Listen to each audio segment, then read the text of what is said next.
Today, pinasukan ko na yung subject na nakalimutan ko. Kaya nga ang pasok ko dito is 10 to 1 p.m. So, napakainit talaga, lalo na sa highway. Mararamdaman mo talaga yung init sa black shoes mo. Ito nga, inaantay na lang naman yung prof na matapos yung first class niya. Nung nagpakita nga ako sa prof namin, sabi sa akin, parang now niya lang ako nakita. Pero pumasok ako sa kanya nung first day pa lang. Reason ko bakit di ako nakakapasok, dahil nakalimutan ko yung subject niya, paiba-iba ng schedule, at nagkakaroon din ng conflict sa mga subject ko. Kailangan ko pa i-adjust. Buti na nga lang pinayagan ako mabul kesa i-retake ko sa second year. Nga lang may mga quizzes na ako na nalagpasan. Pero ayos lang dahil di naman ako naghahangad ng mataas na grade. Basta ang goal ko is makagraduate ako.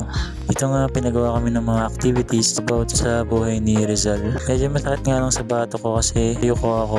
Gawa ng sira yung table na ginagamit ko. Ang hassle legit. Kaya naman sa lapag na lang ako naupo at ginamit ko yung upuan para gawing lamesa. After ng class, lumabas na ako ng building at naghanap ako ng pwede kong tambayan na ako lang yung mag-isa. Kasi gagawa ako ng content ko for day 58. Ipo-voice over ko para mamaya sa bahay edit ko na lang yung mga visuals. Dahil nga malapit sa yung building, yung mga training officers na nagko-command dun sa mga student nila, malakas pa naman ng boses nun. So narinig dun sa voice over ko. Ang ginagawa ko, tinatimingan ko yung pagko-command ng officers. Then saka ako magbo-voice over.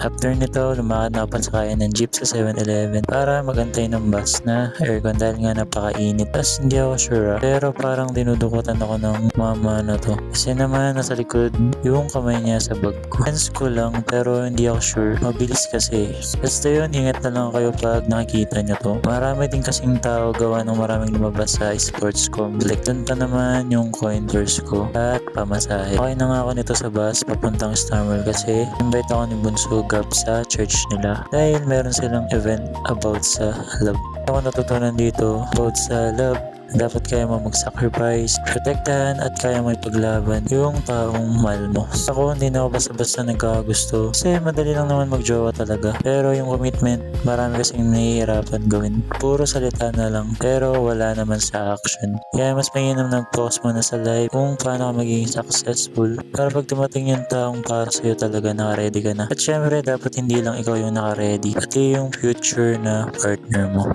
Kaya ngayon makikininong muna ako sa mga tropa ko kung sino yung mauna maging tatay lul. And ayun lang for day 59 of 365. See you ulit mga boss.